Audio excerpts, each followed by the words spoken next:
and I would really appreciate it if you would stop Rob Taylor from blathering on and on.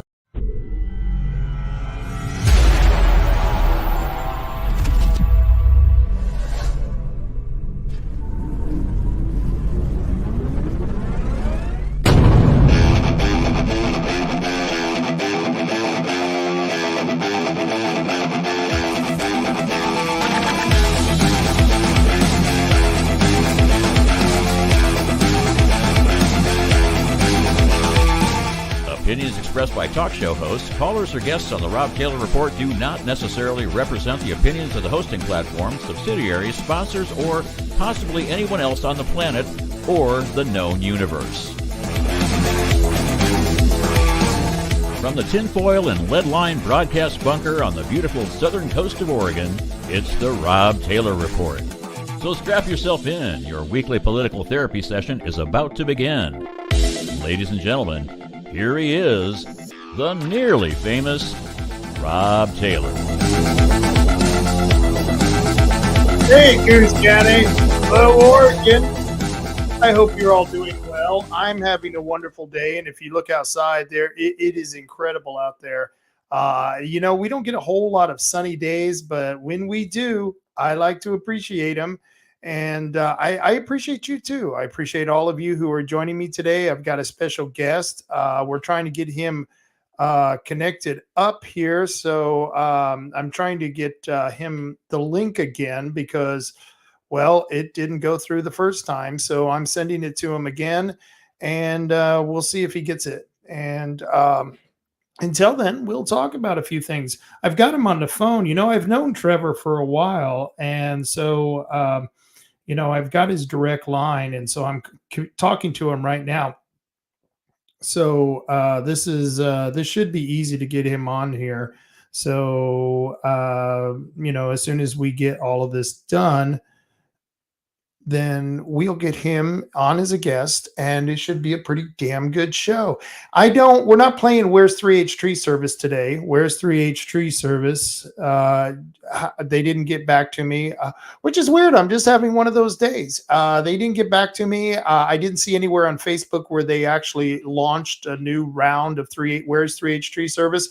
So right now we're not playing it as far as I know, but if that changes sometime during the show, we'll always get Matt Holman on here, and he can tell us what's going on because he's the man. If you have any of those problems with radical trees that are in your yard, the radical trees, the ones that are disease infested, they're a liability, they can catch fire, those kinds of trees. Well, you need to get in contact with 3H Tree Service because he can take care of all of that for your tree service needs. And I believe I got him on the line now. This is really cool.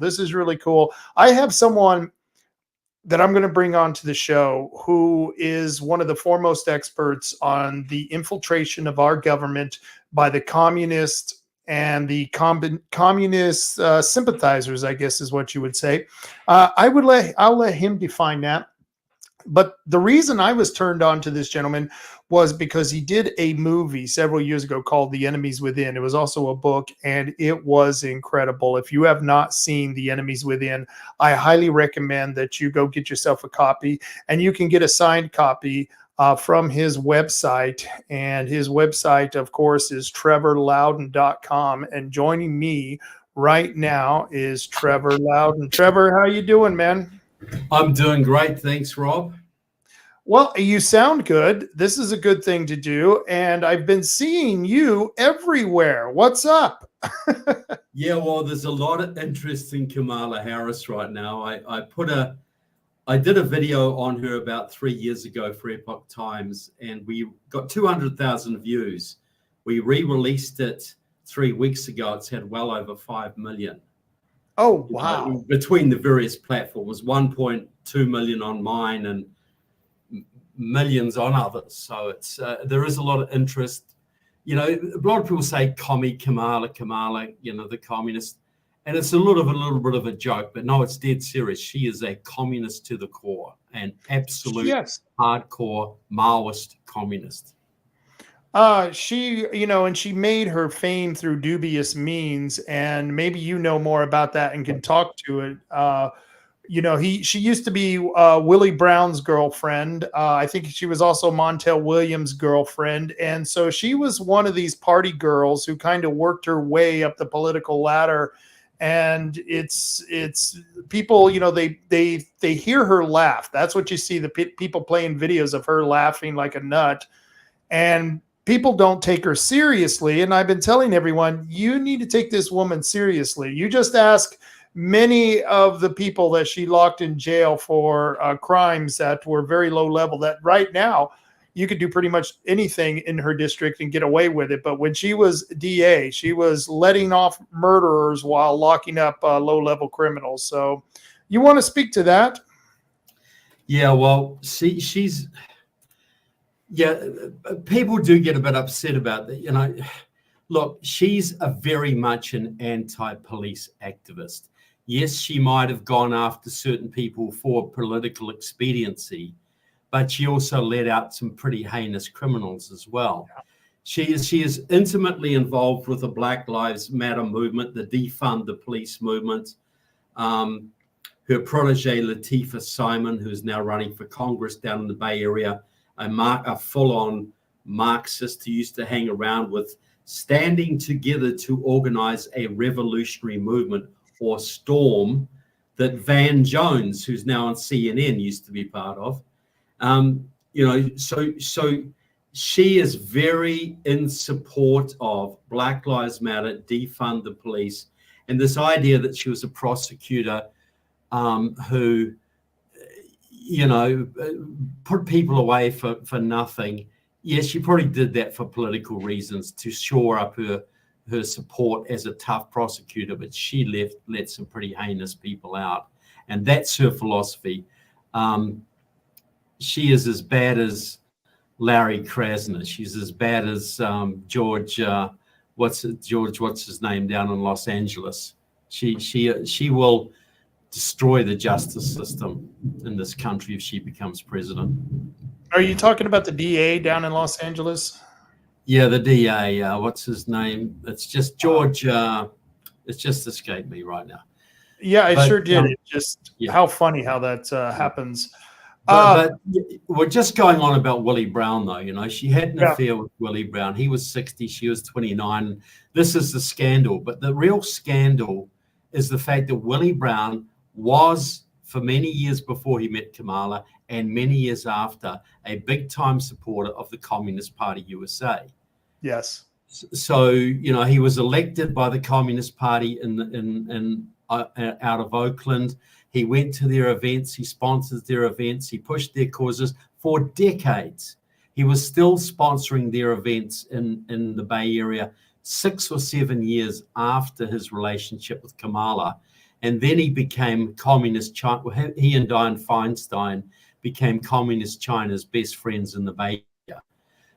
Everywhere you look with Kamala Harris, she's surrounded by pro-Chinese communists. They got her jobs. They promoted her. She went to their social clubs. Her parents were in that camp. She was a red diaper baby from the cradle and working with Maoists her entire life. Let me ask you, you have written 2 books on the Senate, and you've written an extensive library on the communist and communist infiltrators in the legislature. You have to have written on Kamala Harris before this past new book. You just wrote another book, and let's see if I can put it up here. Stealth, Kamala Harris, Communist Roots. You've actually written on her well before she was ever in the White House. Isn't that true? Yeah, look, I was writing on her back in 2018. I was saying back then she was going to be on the ticket. And everybody laughed at that. But not that I was psychic. But for about 10 years, I've been studying the Maoist network that has infiltrated the top reaches of the Democratic Party. When I say Maoist, I mean people who became communists because they loved Mao Zedong when they're at college, and they love China. They support China. That's what a Maoist communist is. And they were the people who gave us Barack Obama, They were the people who gave us Stacey Abrams, who still thinks she's governor of Georgia. And they were the people who gave us Andrew Gillum, who almost won the governorship of Florida. But Kamala is their girl. They got her the job as DA. They got her the job as Attorney General for California. They got her the job in the US Senate, and they promoted her to the White House. She is completely a protege of a Maoist clique that has dominated and infiltrated American politics since the 1980s, when they got behind Jesse Jackson and his Rainbow Coalition in 1988. That's where she comes from. We were worried about Obama and communism because of his communist roots, and you've actually written about that. I think you've actually put out a documentary. Haven't you put out a documentary on that? Well, Enemies Within covered that a lot, but I wrote a book. My first book was Barack Obama and the Enemies Within. That was 700 pages on Obama's communist, socialist, Maoist, and Islamist ties. I started studying Obama way back in 2007, and I wrote 111 files from New Zealand on Obama's communist background. I went to the United States and did archival research to back up what I'd found. So yeah, I know a little bit about Obama, but Obama was, Kamala Harris is the female Obama. That's what she was promoted by exactly the same people. And her job is to finish the Obama revolution, to completely erase the borders, to give voting rights to 30 million illegal immigrants so no Republican can ever win again. So she will usher in the one-party state if she is elected. And Tim Walz comes from the same camp.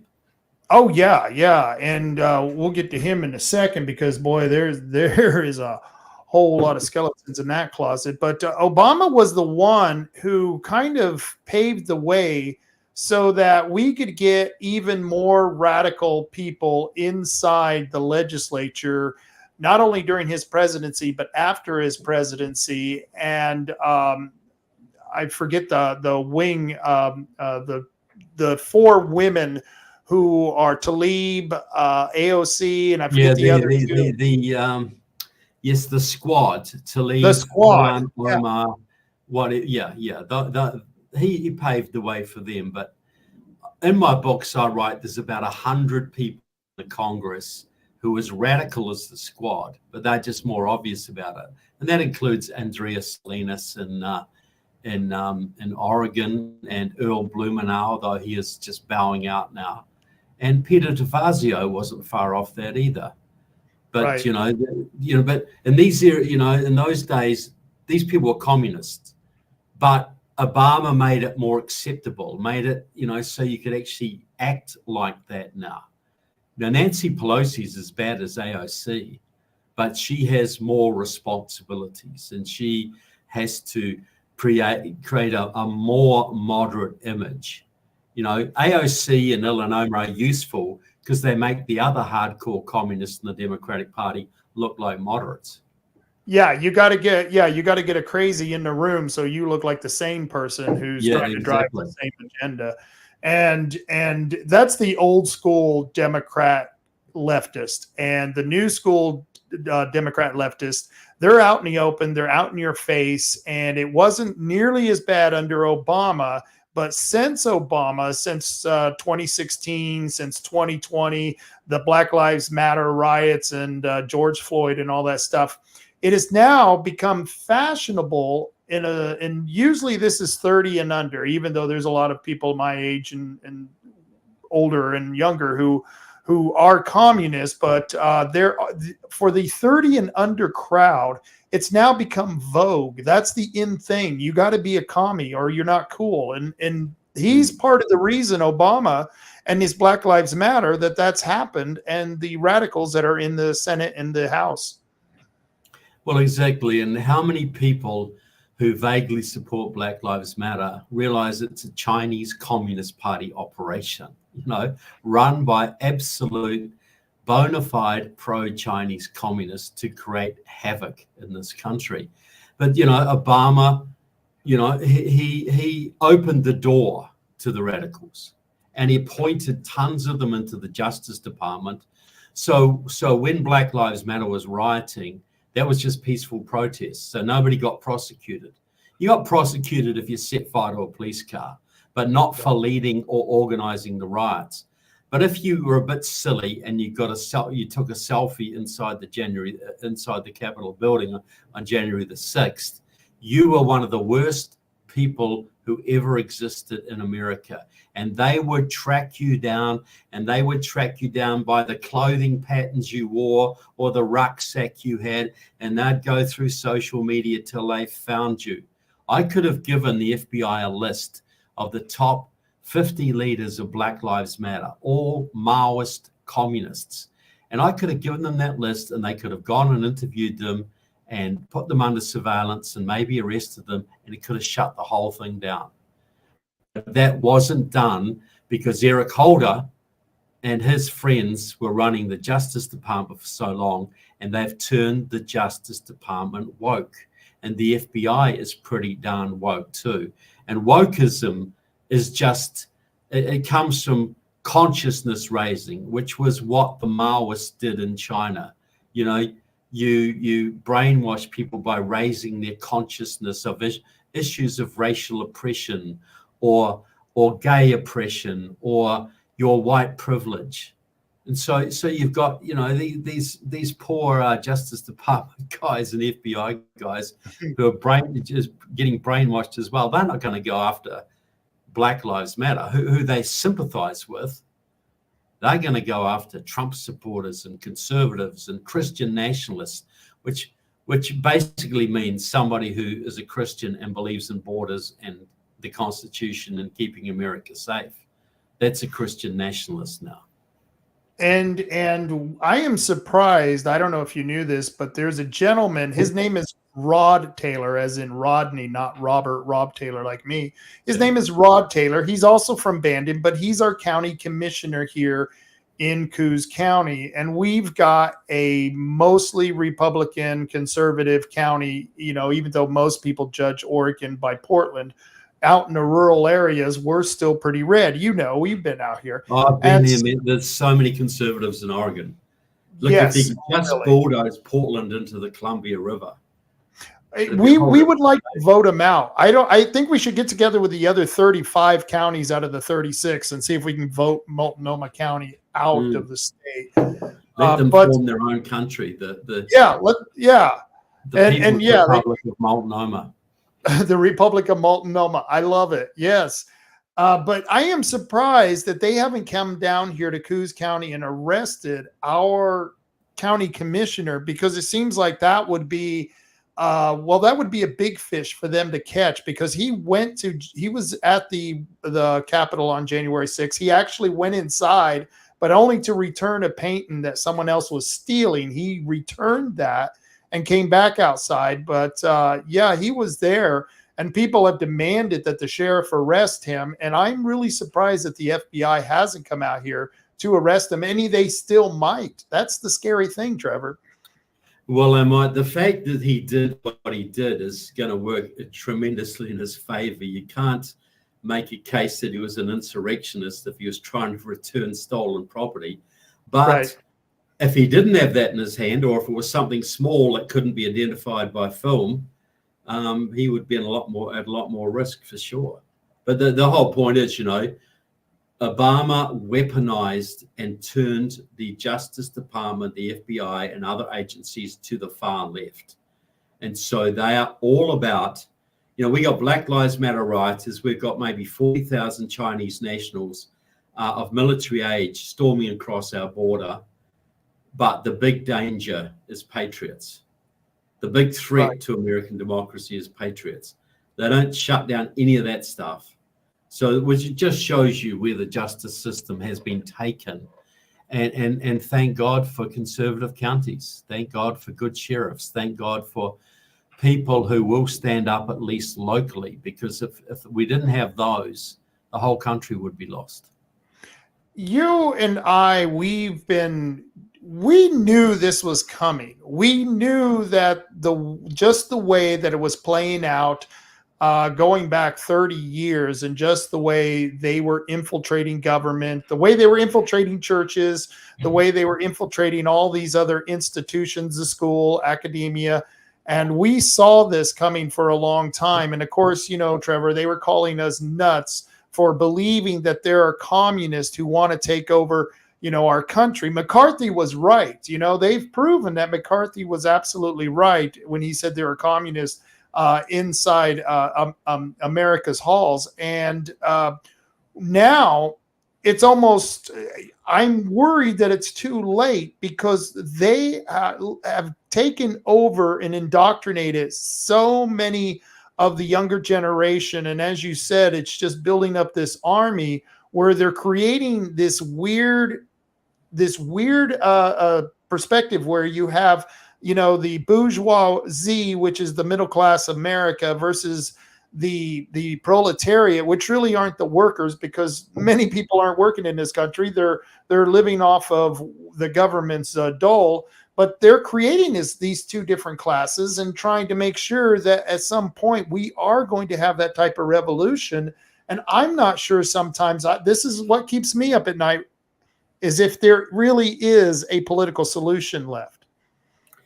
Well, I think there is, but look. See, I think this is what a lot of people need to understand. And they say, we're talking about communist revolution. They say, well, there's no Soviet Union, there's no Red Army. I don't see Communist Party people rioting in the streets. See, the old Soviet style of communism was, tanks rolling down Red Square and, marching bands and, it was Red Army storming cities, whatever. That was, people understood that, and unions doing strikes in America, whatever. The modern communism is much more based on race and gender and the transgender movement. Virtually every major gay movement in the country is run by communists. Virtually every racial group and, race minority pressure group is run by communists, Asian American, Native American, whatever. Judith LeBlanc of the Communist Party USA is the biggest Native American organizer in the country. Even the transgender movement is funded by Chinese money. You believe that? So it's a much more amorphous thing. It's, communism today is everything from the fentanyl crisis to the transgender movement, to woke sport, to woke Hollywood, to the open borders movement, to the fracking ban people, the people who basically wrecked the Southern Oregon economy by tying up your resources. All of that is part of the communist movement. But most Americans wouldn't connect those dots because the media doesn't educate them that way. And the old communism was easy to identify. They controlled a third of the world. They wore hammers and sickles, and they marched and they invaded countries. Now it's a lot more subtle. Now they're working in the culture. Their goal is to change the culture before they conquer the country. And they use Gramsci, they use other philosophies, they use Maoism. It's a much more diverse, but a much more scary movement because it's not so easy to pin down. But with people like Kamala, you can. There's enough evidence there to pin her to that. And I want to go into her history, but this was such an interesting avenue that we turned down. One of the reasons I think that America hasn't gone over as badly as we see what happened in Canada, what we've seen happening in Europe, what we've seen happen in your country, is the Second Amendment. I think that is still 100%. One of the few things that keeps us not going full-blown communism. Well, yeah, look, America would have been communist 50 years ago without the Second Amendment. And the Second Amendment's a bit like insurance. If you have it, you don't need it. You don't ever want to have to use it because the Founding Fathers gave us the Second Amendment, not so we could go duck hunting, so we could scare the government into keeping within its boundaries. That was the purpose of the Second Amendment, and obviously defense against the marauders and invaders and all that. But the primary purpose was, if the people fear the government, if the government doesn't fear the people will fear the government. And the founding fathers understood that very, very well. So I'm an absolutely huge supporter of the Second Amendment. And I come from a country that doesn't have one. And I'm still shocked when I see people walking around with sidearms.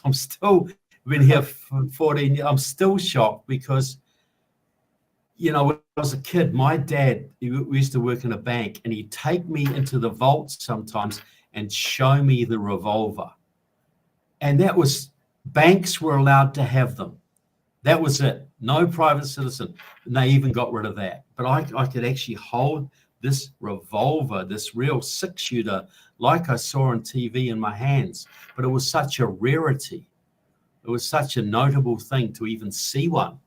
And but I guess the thing that will shock you, Rob, is that the criminals in New Zealand have as many guns as they do here.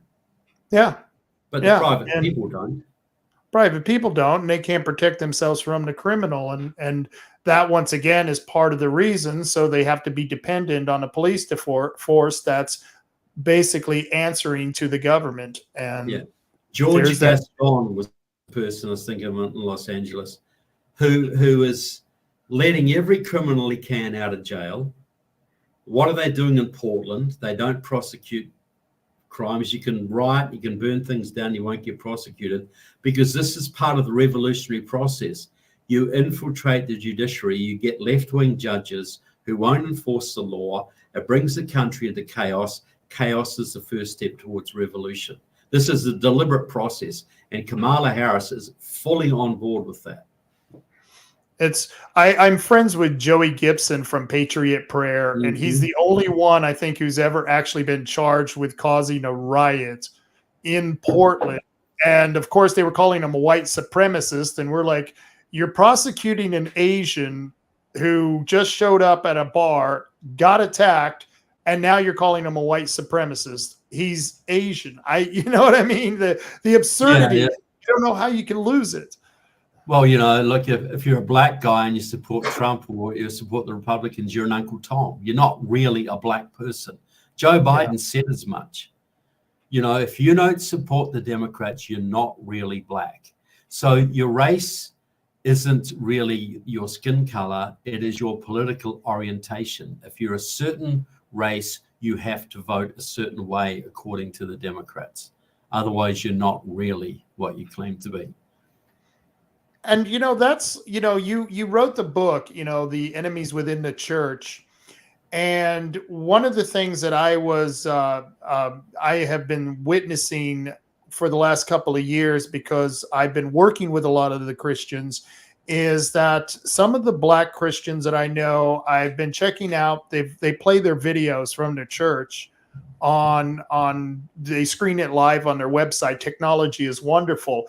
And I've seen some of these pastors, some of these preachers, just bad-mouthing Kamala, bad-mouthing the left, talking bad about Obama, and they're actually standing up in church and finally speaking out against what they see an immorality that's undercutting the fabric of their Christian society. And this, like I said, this is a couple of black churches that I've been watching, and they've always been afraid to talk about politics, because if you're on the right, they'll come and get you. But if you're on the left, you can talk about, in your church, you can talk about transgenderism, being the gay agenda, and whatever you want, as long as it meets the leftist narrative.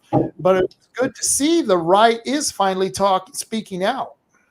Oh, look, it's good. And you talk about black churches, they've traditionally been on the left, but the black community, I hate to put people in categories and generalize, but I would say, generally speaking, the black community is more socially conservative than the white community. I'd say the Asian communities are, and so are the Hispanic communities. Yep. And that's why Trump would bring a lot of these people across, because he would talk social issues. And the Republican Party traditionally doesn't like talking social issues. They just want to keep it about the money, about the taxes, about the regulations. But it's faith, family, and freedom that stir people's hearts. It's faith, family, and freedom that make people march and stand up for their kids and stand up for their country. That's, if the Republican Party would wake up, and I think Trump's moving it that way, and become much more of a social conservative party that would stand up for your education system, would get the perverts out of your schools, would stand up for the borders and actually deport people and prosecute people, would actually go after vote fraudsters and prosecute them, would actually be, stand up for all those, for the values that Americans believe in, they would win 70% of the elections. But they're too influenced by the Chamber of Commerce, who just wants to keep the borders open for the cheap labor and, just keep it all about the taxes, all about the regulations. Look, people don't march on the state capitol to cut the sales tax by 2%, but they will march for their kids' education. They will march for their guns. They will march for their religious liberty. And that's where we need to be talking to people. That unites. Even most Democrats believe in those values. Most Democrats, grassroots Democrats, believe in American values. And if you talk about those things, you'll win them over. You win. And then you can bring them in with your policies, because they're common sense policies, where if you listen to the left, it's just insanity, more the dribble that you get from, their collectivist views. And they all share the same brain, so you'll hear the same things. I was at a meeting here in just the other night in Bandon at a church. It's a church group called Citizens Restoring Liberty. Great group. And the deputy sheriff was there. And we were talking about the jail, because we just had a jail levy fail because people just don't have the money to pay taxes. And that's because they're keeping us broke in the rural area. Well, we've got another tax on the ballot, and the commissioner was talking about the tax, and he says, we're trying to keep that second pod open in jail because we can keep up to 98 prisoners, and they may have to cut it back to 48 prisoners if the levy doesn't pass.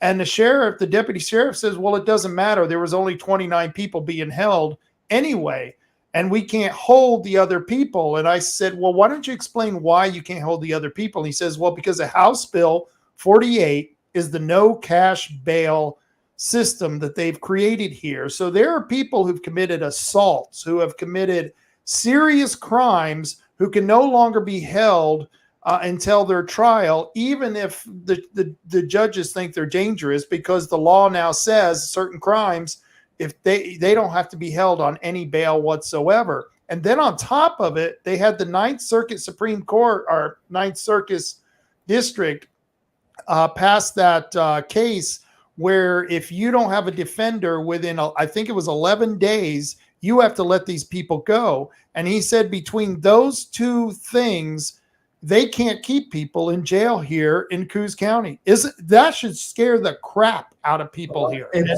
But this is the intention. The left deliberately infiltrates the justice system and passes measures like this because the goal is to destroy the middle class. So you make businesses go bankrupt because you can't stop people shoplifting. You create terror on the streets. You drive down property values, which then drives down taxes.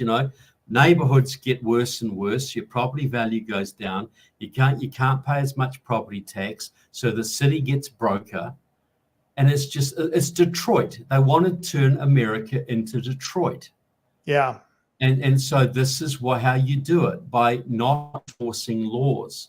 The homeless encampments all over the West Coast, all of this is fosters crime, fosters drugs, lowers people's property values, hurts people's businesses, but nothing's done about it. And so people leave the community. So so California and Oregon will sort of become a place where you got very rich and a lot of very poor. But that's an ideal situation for a revolution. That's what they want. The middle class is the stability of America, and the middle class is under attack in every way. And so that's why, and I love the book that you wrote, Stealth, Kamala Harris, Communist Roots. And I haven't got the book yet because it hasn't been released yet, right? Yeah, well, people can pre-order. It's going to be released we haven't got a final date. It's going to be way before the election, within the next month, probably 2 to 3 weeks. But we're just going through some final processes on it. It'll be out there, but people can pre-order a copy now, and they'll get a signed copy as soon as it's available. And I think it's important that we find out about this person because, they really haven't fixed a lot of the problems that we had with the electorate anyway. And there's still going to be a lot of fraud. We're going to have to be able to beat the fraud. And if for some reason this woman gets into the White House, and, I wouldn't place a bet on either one at this point because of so much of the cheat. But if this woman gets into the White House, I think people should know how she was raised as a child and how she was literally groomed to be a very serious communist, even though a lot of people aren't taking her serious. I think she can do more damage than Obama because of the environment that he helped create. Well, look, she's not a great intellect, whatever, but she's a figurehead. She will be Obama's 4th term. You know, Biden was his 3rd term, and she'll be the 4th term, and the 5th term, and the 6th term, and the 7th term. Because people who say, "Oh, I'm going to sit this election out, I don't like Trump," or whatever, just do a little bit of math. People act as though we got 20 years to fix this. We lose the next election, well, we'll come back in 2028. Just do some math. President Kamala Harris will give amnesty and citizenship and voting rights to 30 million illegal immigrants. 30 million more people will potentially vote. That will be 28 million more Democrat voters. Now, as most presidential elections are won or lost by less than 6 million votes, can you think what that might do to the country? Yeah. This is the whole thing. We're in a revolution. The borders were opened deliberately to flood the country with enough illegals to make a Republican president in the future an impossibility if we lose this election.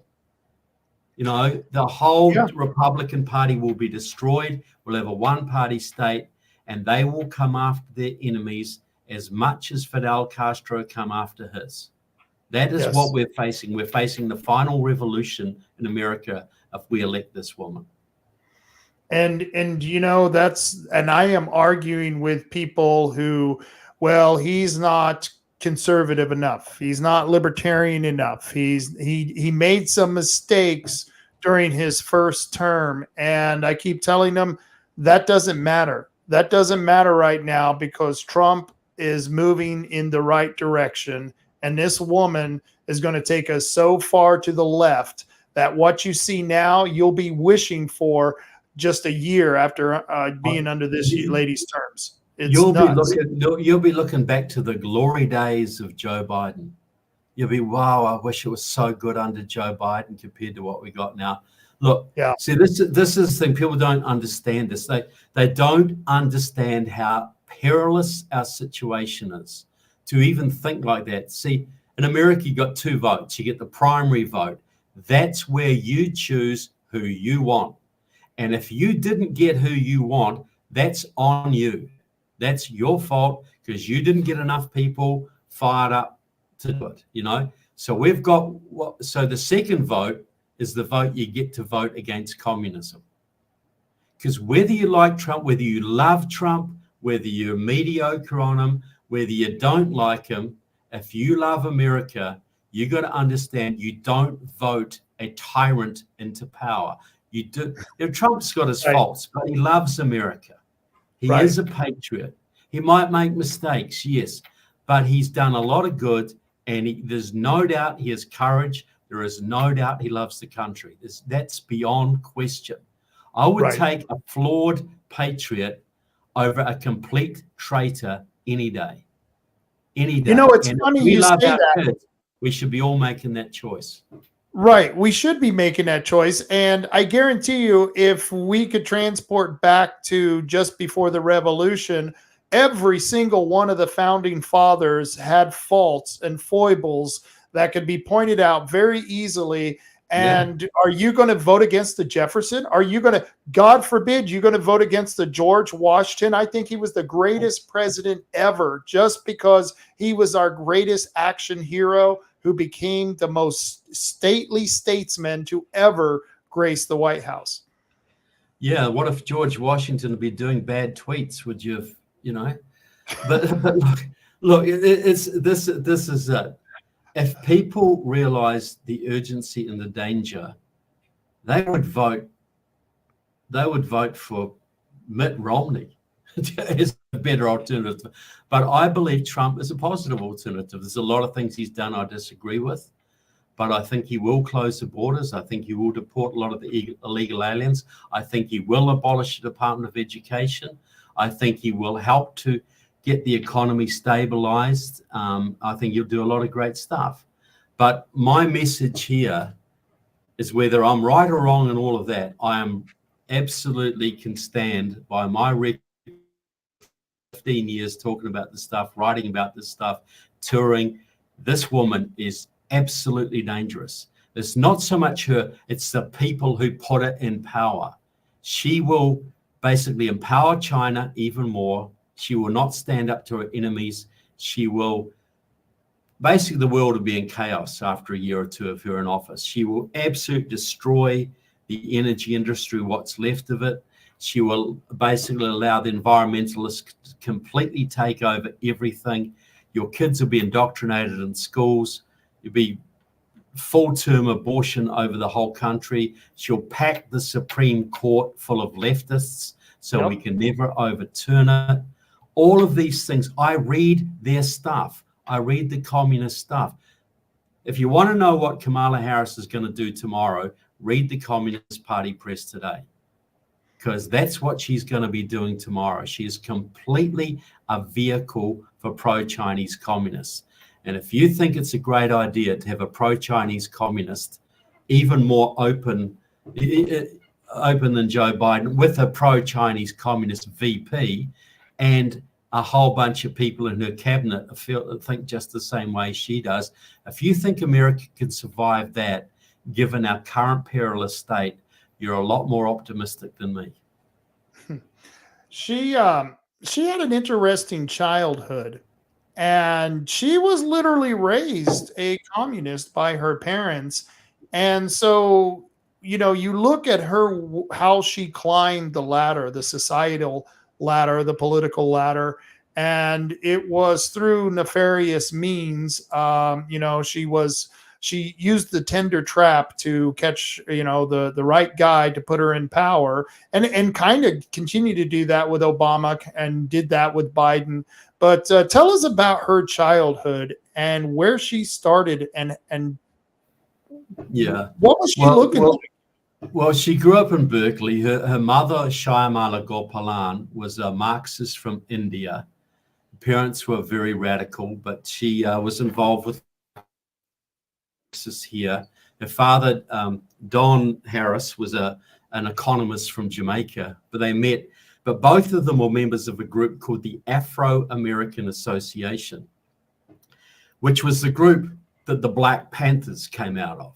So this was a Maoist group that loved Fidel Castro, loved Mao Zedong, supported the North Vietnamese communists, loved Ho Chi Minh, total Marxists. So she was part of that. And interestingly, the leader of that group was a man called Donald Warden, who went on to change his name to Khalid al-Mansour and got a job doling out money for a Saudi prince. He was the man who got Barack Obama into Harvard. He got Barack Obama to Harvard. So what I'm saying is there's a network here. They're all working. There's an overlapping network. And, you know, Kamala Harris, in grade school, would go with her mother every Thursday night to this far left social club where she lived in Oakland, I think it was. And they would have communist poets there. They would have Marxist quiz nights. They would have concerts, and it was all Marxist. It was all Marxist. This is the organization. Bingo with a Bolshevik, right? Bingo with a Bolshevik, you know. Yeah, this is exactly what it was. And Kamala loved this. This was a highlight because this is how her mother raised her. She was going to protests and thumping her fist in the air when she was 2 years old, you know, in a pushchair. And so this pattern continued right through college. Her father got a job at Stanford University as an affirmative action Marxist because they didn't have enough Marxists on the faculty at the time in the economics department. So a bunch of student communists lobbied for 2 years to get this man appointed. But that pattern continued right through her life. Everywhere you look, the people she mentored, the people that mentored her, all were connected to the communist movement, pretty much usually the pro-Chinese element of it. How extensive is this network, and where does it lead back to? I think I know the answer, but I'd like to hear you explain it. Well, it leads back to communist China, ultimately. But see, like in the 1960s, a lot of young student radicals adopted Maoism. You know, Mao was the fashionable communist. The old Soviet stuff was boring. That was old hat. So the young guys in the 60s, the student radicals, became Maoists. They loved Mao Zedong and Ho Chi Minh and North Korea and Fidel Castro. So Maoism was the order of the day. Well, these Maoists coalesced into a whole bunch of organizations in the 80s, and they all got behind Jesse Jackson when he ran for president in 1984 and 1988. They ran the Rainbow Coalition. And that was the first organization that tried to bring communism through race more than class. Because the Soviets were all about class, you know, the class struggle. But that doesn't work very well in America because we don't really have a class structure here. You can start out dirt poor and end up filthy rich. You can start out filthy rich and end up dirt poor too. But race is always with you. So if you want a revolution in America, you stir up the Hispanics. You get them to try and take back the southern states. You stir up the Native Hawaiians. You stir up the Native Americans. And you stir up the Black community, the Asian American community. You just create as much division as you can. And this was the Rainbow Coalition. You get the white progressives, the yellow progressives, brown progressives, black progressives, red progressives, the lavender progressives with the gays. You get them all together to form a majority. That's what Obama ran on, the Rainbow Coalition strategy. Because when Jesse Jackson ran, minorities were 19% of the population. When Obama came around, they were over 30%. So it's much more viable. And as I said, they gave us Stacey Abrams in Georgia. They gave us Cory Booker, the senator from New Jersey. They gave us a whole bunch of other congressmen and senators around the country, including the woman out in Hawaii, I've forgotten her name, Daisy Hirono. And they gave us Kamala. But it all traces back to these Maoist groups who are deeply connected to this day to the Chinese Communist Party, and they liaise with the Chinese consulate in San Francisco. The Chinese consulate in San Francisco set up, has a front group in Los Angeles, San Francisco, called the Chinese Progressive Association. It works for them. They helped to set up Black Lives Matter, and they set up a whole network of voter registration organizations in the key swing states, in the inner cities of the key swing states, to win the 2020 and 2022 elections for Biden-Harris. So everywhere you look, it traces back to China. She is their protege. And all you have to do is listen to them talk, and you will hear the same dialect every single time. They have use the same words, they use the same arguments.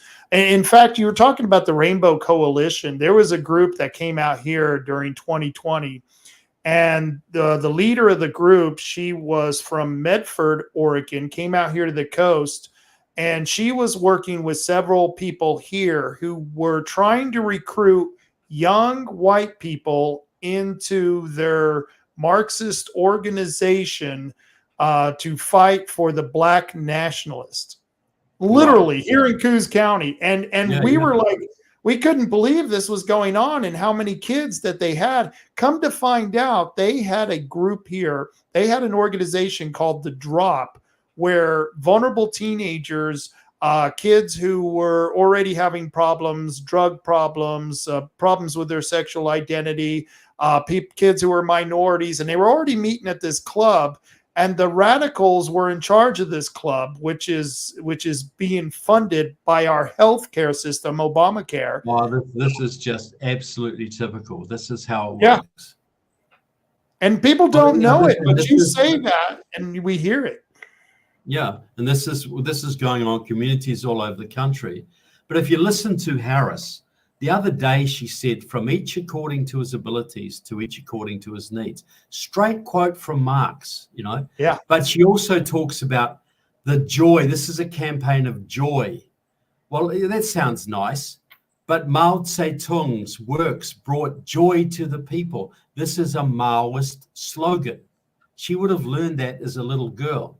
She also talks about we will be unburdened by history. And people think, oh, that's a bit of a word salad. No, that is Maoism. You're unburdened by the old culture. You're the four olds. We are taking away the old traditions, so you will be unburdened going forward. She gives all these dog whistle signals all the time. You know, any Maoist, any pro-Chinese activist, any communist in America listens to Kamala Harris and says, yeah, right, good. Just like when Barack Obama said, in 5 days, we will fundamentally transform this nation. And we all go, oh, that sounds nice. But every Marxist in the country knew exactly what he was saying. This is the signal to the troops. I'm with you guys. I might have to do some things you don't like. I might have to be a little bit moderate here and there. But we're going to fundamentally transform the country. And you know what that means, don't you? Right.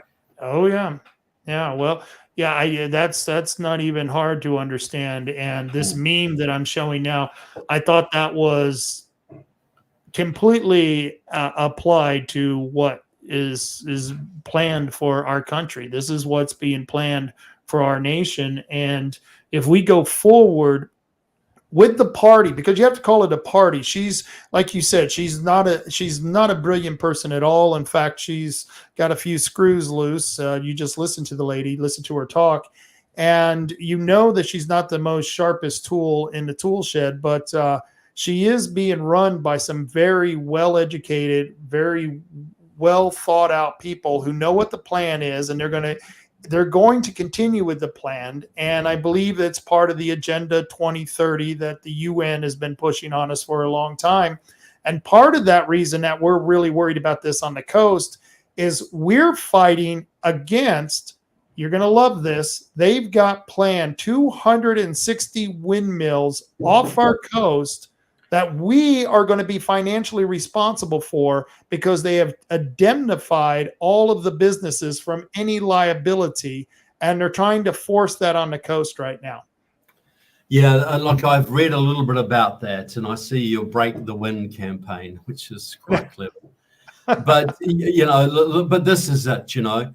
How much more prosperous would Southern Oregon be if it hadn't been for the Greenies? You know, who are the communists, basically, who came in and decimated your industries, you know, stopped your mining, and now they're going to screw up your fishing industry. Now they're going to just label you, you know, saddle you with a massive white elephant because you're not the kind of people they want living in the area.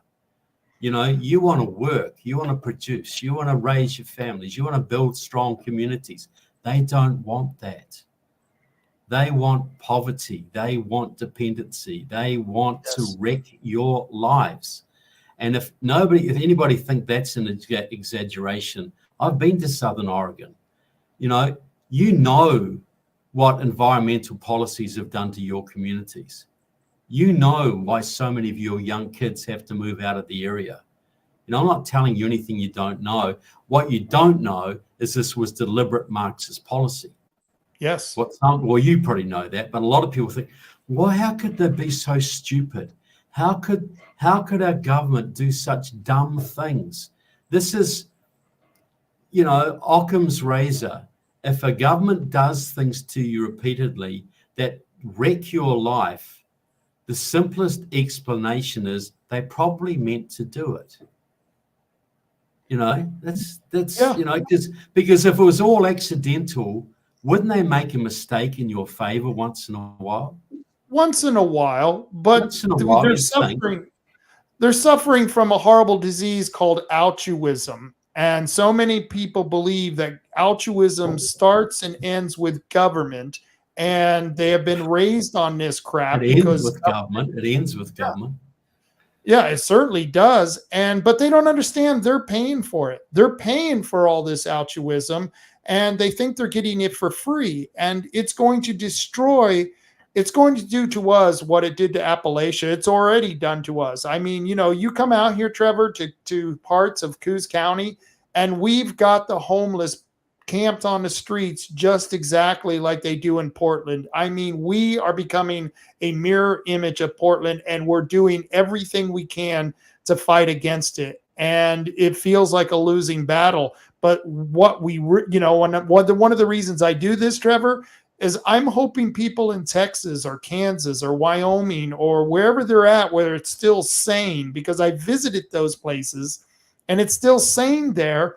I hope they're looking at what's happening in Oregon. And do you think they're doing that? Do you think they see California and Oregon and Washington too, the whole left coast, and how crazy we've gone? Oh, look, people do, you know, yeah, they are. I know a lot of people in Kansas, and they will reference what's happening in the West Coast when designing policies and laws against homelessness.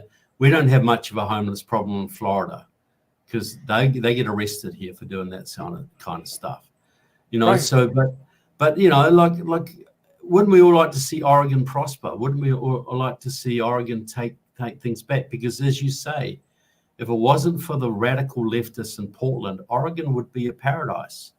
You know, so would California. You know, great places, great, fantastic. Oregon's one of my favorite states. It reminds me more of New Zealand than anywhere else. But I don't think I would survive there very long. I think I'd probably get shut down or prosecuted or something, you know. We're worried. We live in fear. In fact, I'm involved with a lawsuit because they had some program out of the AG's office where they were spying on certain media groups that they deemed as a terrorist or threats, or however they deemed us. Lars Larson ended up on that list. I ended up on that list. And, you know, it's damn scary to be listed and to have these people come after your business, come after your livelihood, and make others fear just associating with you. And it's not just the Democrats, it's the Republicans here as well that are doing this. It's damn scary, Trevor. Well, you got some certain Republicans who get intimidated and go along with this kind of stuff. Mm-hmm. But you can imagine if that is being threatened to you, if you're being on a list now, what do you think President Harris would do if she's just legalized 30 million illegal immigrants and federalized the police and brought down the Supreme Court? What do you think she's going to do to you? What is she going to do to Lars Larson? How long? You know, you name me one communist country where freedom of speech has been allowed, where all the free radio stations weren't shut down, where all the free newspapers weren't shut down. They are putting you on lists for when they get the power to actually enforce what they want to do. They're not quite there yet, but if they have 30 million illegals voting for them, and the Republican Party is destroyed and they have the Supreme Court, what's going to stop them then? Because these people, Kamala Harris is just as much of a communist as Fidel Castro. I'm stake my reputation on that. I know more about her associations in history than most people except for her. And that's why I write this stuff. You don't, I put, as I said, I put out my documentary on her. It's been seen 5 million times around the country. I'm sure I'm on a list now too, don't you think? Oh yes, I'm Trevor. I guarantee you're on and I guarantee you the Southern Law Poverty Center, is definitely got you listed. Well, yeah, but this is the thing. When you're on a list, the only way forward is to win, isn't it? Yeah. There's no hiding now. There's no, if people, conservatives think, well, if I don't vote and I don't make any noises and if I just keep my head down, I'll be okay. No, you won't. You're already on a list. If you made a Facebook, if you made a negative Facebook comment against Black Lives Matter 3 years ago, they know that. So the only answer, we got one more election to turn this around. We've got a candidate that can win this. We've got the other candidate who will destroy the country. We've got a few months to get off our backsides and get people to the polls and do everything you can to make this happen. And if you think you're in Oregon and you're not going to make a difference, phone bank into Nevada, phone bank into Montana. Right. You can do all these things. You can, I'd say California won the election for Trump in 2020. California, right? Because they had 100,000 phone bankers in California, and they were using them to phone into North Carolina, Ohio, Pennsylvania, Michigan, and one other state. All of those 5 states that made the difference were won by the phone bankers in California. So don't give me the idea, well, I'm behind enemy lines here, I can't do anything. Absolutely you can. And you should. Actually, that's why I stay here, Trevor, because I feel like I'm part of the guerrilla warfare that is already taking place, and I'm doing everything I can to undercut them and weaken them as they move forward. Absolutely. You're like the French resistance, Exactly. And when under German occupation, you're harassing the Germans, you're making them use up resources, you're exposing them, you're embarrassing them, all the time. And that's all valuable. And you got to do that until we can get control of the federal government and the Yanks come in and save you. Because we're going to have to use federal powers to clean out the big vote fraud operations in Portland. Yes. We're going to have to do RICO lawsuits. We're going to have to do federal stuff because you cannot clean up Los Angeles from California. You can't clean up Chicago from Illinois. This is going to be federal, but we have to have control of those federal government agencies that can do that. And we have to create new ones and purge a lot of the old ones because they can't be trusted.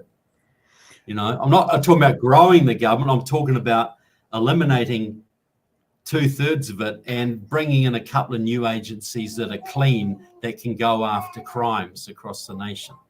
And literally you could replace, I think some of these agencies need to be replaced, taken out and rebuilt, have something rebuilt that's actually in the image of protecting our rights and protecting the election integrity. And we're getting sued here in Oregon, or threatened to be sued. Was it the Heritage Foundation? They want to clean our voter rolls, and we're working here on the local level to do the same thing.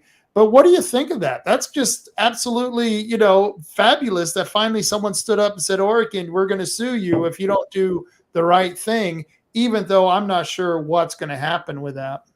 Yeah, but every bit of pressure, every bit of embarrassment, everything we can do to tell the truth, everything. See, look, I'll go here. I think we're going to need a bit of divine intervention here. Ultimately, we're going to need some help. But God doesn't help cowards. God doesn't help people. David and Goliath will tell you that. Gideon's army will tell you that. The American patriots, the American revolutionaries will tell you that too. They got God's help, but they had to fight. They had to stand up. They had to be brave. They had to be courageous. Faith and courage go together. So I think we all have to stand up. I think all of us are important in the fight. What is more important in God's eyes? Someone of average ability who does everything they can for their country, or some great leader who fritters their talent away. Right. Who does God value more? And I think that is the strength of America. America was built on a faith, and I think faith and courage, truth, faith, and courage are going to carry us through. I think that's the way forward.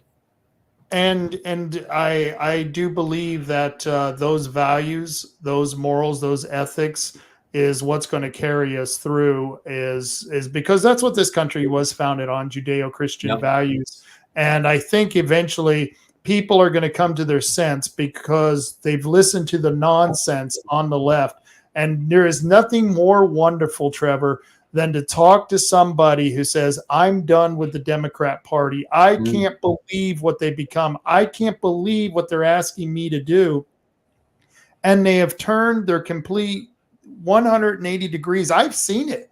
And it's not because of what we did. It's because of what the left is doing. Look, half the people, I'd say probably a third of the people in the freedom movement are ex-Democrats. Yeah. Their party walked away from them. They loved Harry Truman and JFK, but neither of them would be allowed in today's Democratic Party. So this is what we're seeing. We're seeing an upsurge of freedom in this country like we haven't seen before, way bigger than the Tea Party. We don't hear about it because the media doesn't want to give it oxygen. They made a mistake in publicizing the Tea Party and only bigger. While a movement out there is bigger. Millions of people sat at home during COVID, reading their kids' school textbooks in horror, watching the cities burn in horror, and watching their elections stolen in horror. And they've finally woken up to the fact that we could lose this country. That's a big force out there. So it's a race against time. The left knows if they don't lose this election, they could be out of power for 30 years. If they don't win this election, they could be out of power for 30 years. But if they do win it, they'll be in power till this country's gone. And there is some hope. You did see where Governor Abbott, he just he passed the law in 2001 to clean the voter rolls in Texas. And if you look at this chart right here, they show you how many people, and it added up to 1.1 million voters that shouldn't have been on the voter rolls that were taken off. And I'm sure they're going to get sued for this, of course. But you think 1.1 million voters, that is going to make a huge difference, not just the presidential, but in county commission races and congressional races, the whole way. And if you did that in every state in the union, I think the country would be transformed. Because I think the left have been cheating like this for decades. So let me ask you, going back to Kamala Harris, she was one, like I said, she climbed the social ladder, she climbed the political ladder, and she was raised, really groomed to be in the political industry. But do you think that was what their intentions were with her? Because let's face it, she's not that smart, and so I'm wondering if some of this is by accident, or, was that what they were really pushing for? Because they like having people that they can control, that they can manipulate. Well, this is the thing. Her qualifications are three: her gender, her race, and her Maoism. That's her three qualifications. She doesn't have the intellect that Obama had. She doesn't have the charisma or the personality. They made a bit of a mistake with her. They thought she'd be better than she was, but she just never connected with people. But she's still their ideal candidate because she will do what she's done while told. So all they have to do, this is their logic. Joe Biden would have been 15 points down by election time. That's too big of a gap to bridge with cheating. That's too much. You can't do. But if Kamala Harris can get to 2 points, you can bridge that gap. You can say, well, she was down by 2 and she won by half. Well, that was just a late surge on the day. We just the polls were a little bit off, and she won fair and square. But if Joe Biden was 15 points down and won by 1 point, well, I don't think anybody would have accepted that. So yeah, no, she is. She's created by the machine, just as Obama was, just as Stacey Abrams was, just as Andrew Gillum was. They pick out the communists for many years have picked out young progressives of color. Antonio Villagrosa, who was the mayor of Los Angeles, Andrew Young, who was the mayor of Atlanta. Well, all like this.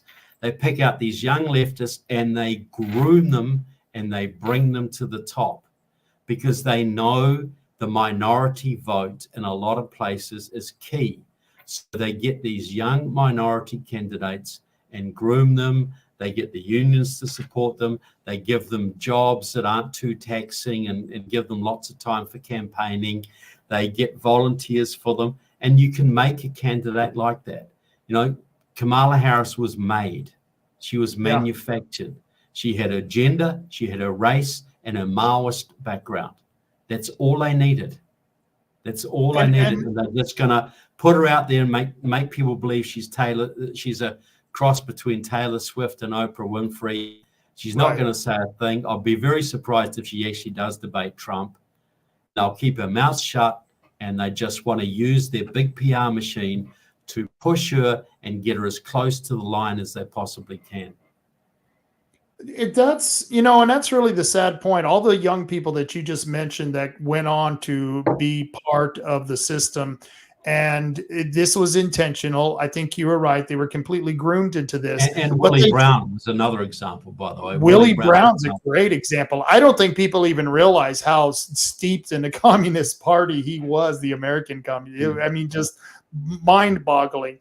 But with the younger people, such as Kamala, I think that they use their ego and their desires and their dreams and even part of their good nature against them, because they fill them full of this stuff that the government is evil, capitalism is greedy, and we got to put you in power so that you can bring back the morality of what's right by, this equity bullshit that they keep pushing on people. And it's kind of insidious because, at a certain point they have to know, but they were victims themselves at one part of their life. Well, that's right. They've been pushed into a system that it's like making a deal with the devil. They compromise you. You have to go along, and even if you rebel against it, you've got nowhere to go. They made you. They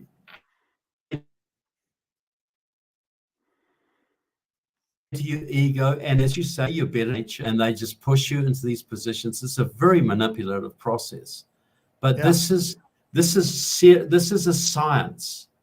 They look, in my book, I talk about Steve Phillips, the multi-millionaire billionaire who is behind Kamala Harris, a Maoist communist.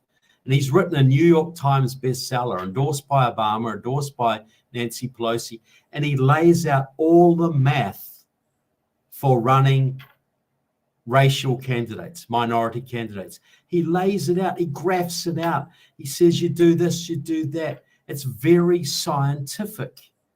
It's a manipulated process. It's worked out. One of these Maoist groups in Virginia uses demographic maps produced out of Wuhan University, China, to target districts in Virginia.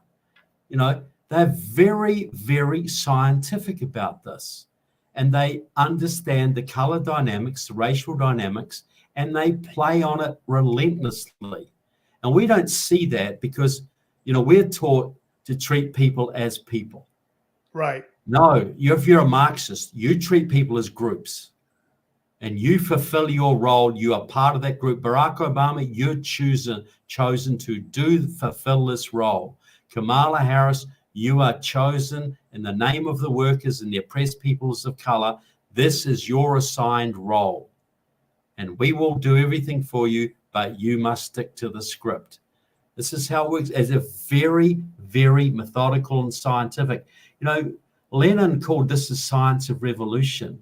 Marx called Marxism a science. The communists, they believe they have science on their side, and they're all about graphs and, studies and psychological studies.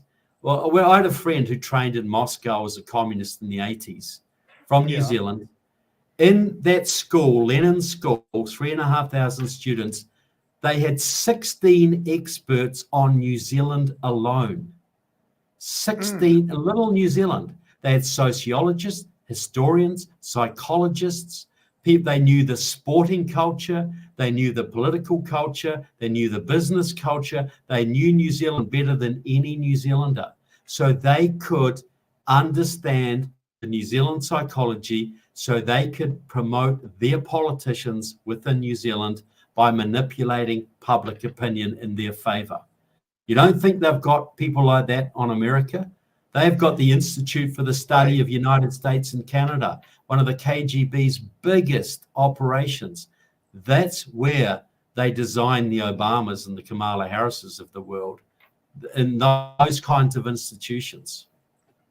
And I think that's where we're lacking on our side of the aisle, is that, and it's because, once again, we go back to the good nature of what we're the kind of people we are. We're not thinking about infiltrating New Zealand and having different psychologists try to figure out who's going to do what, if you can manipulate them with this and all that stuff. We look at, we want to be plumbers, we want to be carpenters, and well, at least that's the way it was when I was in school. We want to want to have lives and families and communities and worship how we believe we should, and live by our consciences, and go fishing occasionally, and enjoy. We want to be normal human beings, as virtually everybody does on the planet. But we got to understand there are criminals amongst us, and some of those criminals, because they're into power, get into politics. Power attracts psychopaths, and the more powerful the US government gets, the more totalitarian and more centralized, just like the Nazi Party, just like the communists, the more psychopaths it attracts. Because there's no point going after power if you live in a constitutional republic where power is very decentralized. You might become dog catcher, you might get in a city council, but you can't control a whole country.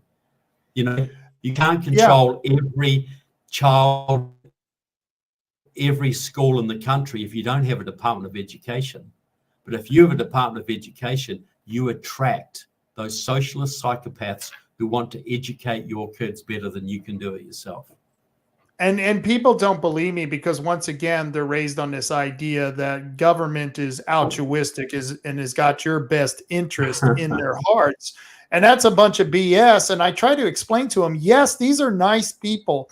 These are the nicest people that you'll meet. They speak with great eloquence. And yet everything they're saying, if you listen to them, is about how they want to rule your world. And they're doing it under the guise of a warm blanket, if that makes any sense. Hitler was a very charming man, apparently. Yeah. People say. Very charming.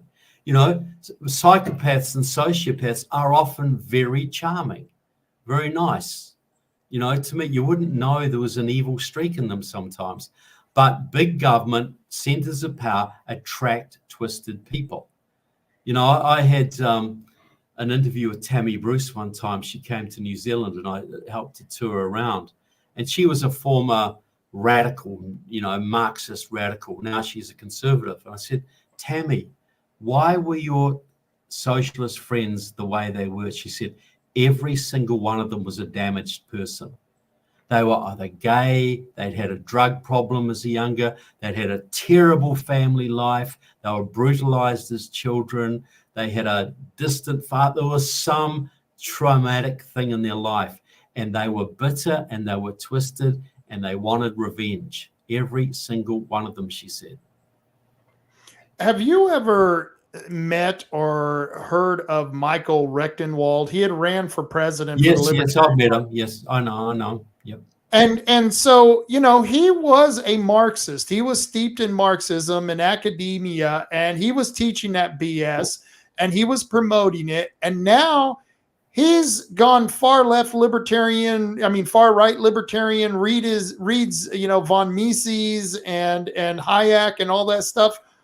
that's just mind-boggling. And I asked him when I had him on the show, Mike, you're a smart guy. What was it that drew you to communism? And he said, well, they just have a really good speech. They have a good spiel. They got a really good selling point. And even people who are smart can fall for the BS.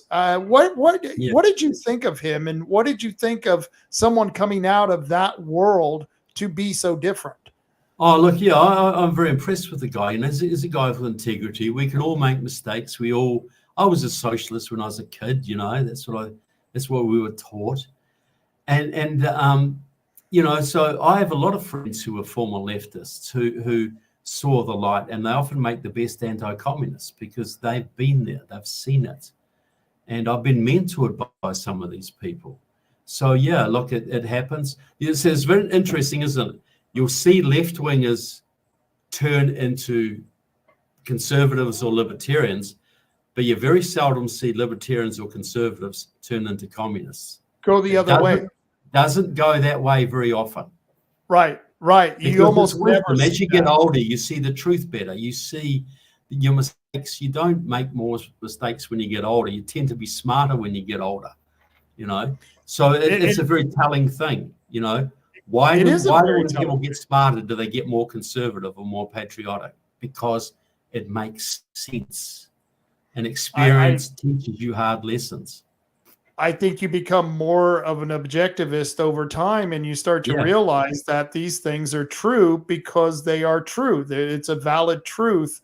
And the other BS that's being fed to you by the left is just hollow promises so that other people can get power, because like you said, they're psychotics. And my question is are they attracted to communism because they're psychotics, or does being exposed to communist ideology turn them into psychotics? Yeah, well, I think it's a bit of both, some people you go into and people have told me this in the Communist Party.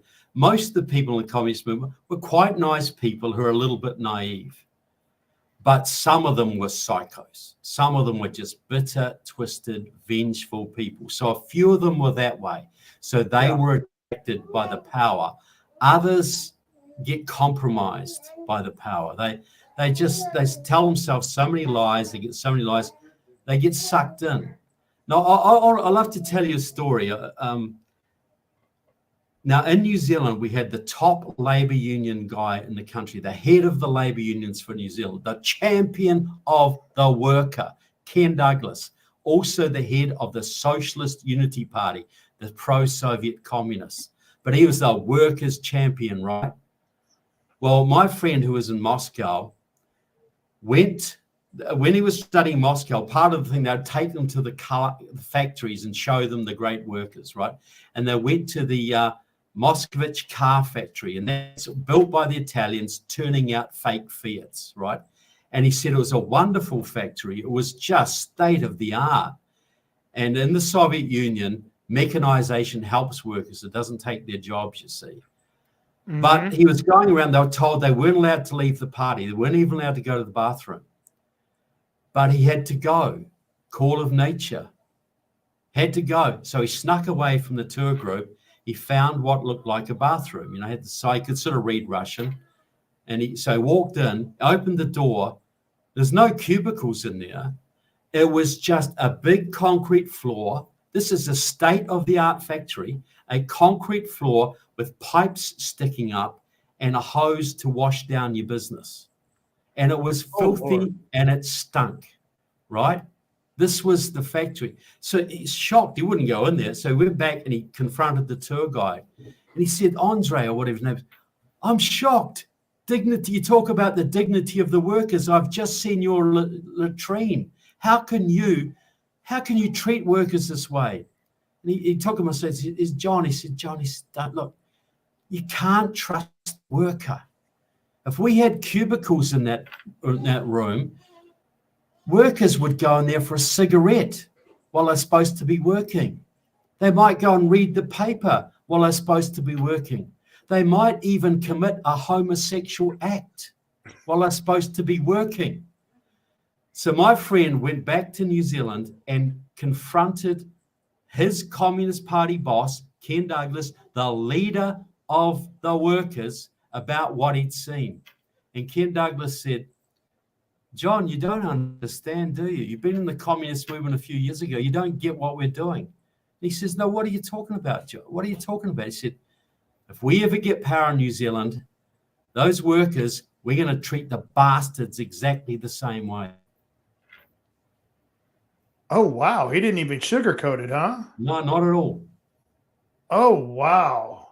That's so what happened? What happened to your friend? Did he finally say screw communism? Well, he was a government agent inside the Communist Party, but he left because we elected a new government and our prime minister was so compromised that our security services could no longer guarantee his safety because they thought the prime minister would tell the communists they had a spy inside their ranks because the security service had to report to the prime minister. Oh, geez. I had one of my people who are viewers here. She had a question about a recent incident. The gentleman who owns Telegram, I saw this. Pavel Durov, he was just arrested. And of course, they're saying it's because his site is promoting drug use, different crimes, sexual abuse, all kinds of stuff. You had any thoughts on that? Well, look, I'll say Telegram, but I believe is used by a lot of people for secure communications. And that's mainly conservative people. Yeah. So I would think this would be look, I don't know, and I'd have to study more about it, but I would suspect that it's just like they'd love to shut down Twitter if they possibly could. They want to shut down any way of communicating that conservatives tend to use. That's what they went after Facebook, because Facebook was very much a conservative way. All these Facebook groups got shut down. So, look, it might be something else, but that's where my mind first wanders when I see stories like that. Mine too. I did, absolutely. And in fact, you mentioned X, formerly Twitter, and Elon Musk. I thought by now they would have found some way to get rid of him as the owner or lockdown on Twitter, because you would not believe the things you can say now on Twitter and not get kicked. I mean, you couldn't say anything. I know, it's been a great boon. And there's still obviously some holdovers there that cut things and suppress things. It's still there. But here's the point. What do you think President Harris, with a stacked Supreme Court, might do about Twitter? Yeah. I mean, of course, they're going to go after it because that's supposed to be one of the branches of their new government is the press, right? Yeah. Look, and that's why I think, Musk knows this. He knows that he's invested all his money in a medium that can only survive in a free society. So that's why he is trying to make sure we have a free society so that his business can thrive and he can stay free. I think he realizes fully what we're up against here. He was a soft Democrat, and now he knows just how tyrannical the Democrats will be, and we ain't seen nothing yet. And he knows, he's a smart guy. He knows where this is going, and he's going to do everything he can to make sure it doesn't go that way. And this is what we all must do. Every single one of us must make sure that this woman, Kamala Harris, is not allowed in the White House. She is not voted into the White House. I thoroughly agree with you. One of the things that we were talking about Elon Musk, and I'm just amazed that they haven't gone after him as hard as they had. But Robert Kennedy Jr., he just endorsed the president, and people were saying, oh, they couldn't believe that. I truly believe if John F. Kennedy was around today, he would actually be considering leaving the Democrats and becoming a Republican. I think he would have done it. I think he would have done it long ago, personally. Look, I've got some issues with Kennedy, but he's been very brave on certain issues, and I welcome his endorsement of Trump. So, but this is the thing, you look at someone like Naomi Wolf, who was pretty much on the left a while ago, but she has seen the tyranny that happened under COVID, and she's re-examining her whole premises. And I think a lot of people are doing that. And a lot of people, they may not fully agree with the Conservatives or agree with Trump, but they can see they don't want tyranny. They don't want a one-party state. They know that's bad for everybody. So they're going to support the one candidate that can stop that one-party state, the one candidate that can do it. So that's what I think how a lot of people are going to vote in this coming election. I've kept you here a while, and I have to because you are an incredible speaker. I love listening to you, but I got to ask, it sounds like you've got a grandkid there. Yes, I have. Wonderful. She was asleep before. Yeah. And that makes you want to fight, doesn't it? That makes you want to fight. Yes. Yeah, my son just had a kid during COVID. A lot of kids were born during COVID, those COVID kids. Yep. Strange that. Nothing else to do. That. Nothing else to do. They're still making love, which kind of warms the cockles of my heart that they're still doing that, right? And I've got a granddaughter too, and she's 3 years old. How old is yours? She's not even a year yet. Oh, wow. How exciting. Like you said, you think you're out of it, but then your kids start having kids and you realize you're never going to be out of it. No, this is it. Exactly right. Yeah. I've had a great life. They can do what they want to me, but they're not gonna enslave my children. Yeah. No. That's what keeps me fighting. That's what we got to do. That's what we got to think of, And so Oh, go ahead. No, well, that's what motivate. Well, a lot of things motivate me, but that's certainly one of the most important things. If you're not going to get off your backside for yourself, get off your backside for your kids and your grandchildren. You owe them that much. Yeah, I totally agree with that. Before I get you out of here quickly, when Donald Trump is elected, even if they don't count all the votes and he doesn't get into office, but when he's elected, what do you think's going to happen? What do you think's going to change? Because I think he's a changed man. He just went through an assassination attempt. I think he's learned a lot from the trials. I think he's learned a lot since his first term. Where do you think he's going to go for your last shot here? Well, look. But just before that, can I just say, if people want to get the Kamala Harris book and my other stuff, please just go to trevorloudon.com. You can see that down there, trevorloudon.com. Because people need to know where to go. And they get signed copies. But this is where I think he's going to go. For a start, I think the day that Trump gets elected, I think there's rioting all over the country from the hard left. And so that's going to be allowed to continue because Kamala Harris, Biden or whatever, be a lame duck, he won't care. And so everybody's got to be prepared for that. You got to get your medicine stocked up. You got to get your generators in order. You got to be prepared for a period of short supply, maybe electricity shortages. You got to be prepared for that. But when he gets in, I think he is going to fulfill his promise. He's going to take an axe to the education department. He's going to take an axe to the deep state. He knows that was a huge mistake last time. He's going to he's going to actually gut several government departments and massively reduce others. I think he's going to immediately open up the energy fields. We can drill, baby, drill anywhere you want to go. He's going to start rebuilding the military and cancel all the wokeness and all that sort of crap. I think he's going to put mandates, every government contractor. If you've got DEI or any woke policies, you do not get a government contract, ever. You get rid of that stuff. I think he's going to start a major deportation of illegals starting from day one, and he's going to get that damn wall finished. And then I think he's going to set up agencies specifically designed to do two things. One is to root out foreign infiltration in the country, Chinese, Iranian, all of that, cartel. And the other thing, I think, is to go after vote fraud in an organized manner right across the country. I think all of those things will be on the table pretty darn quickly.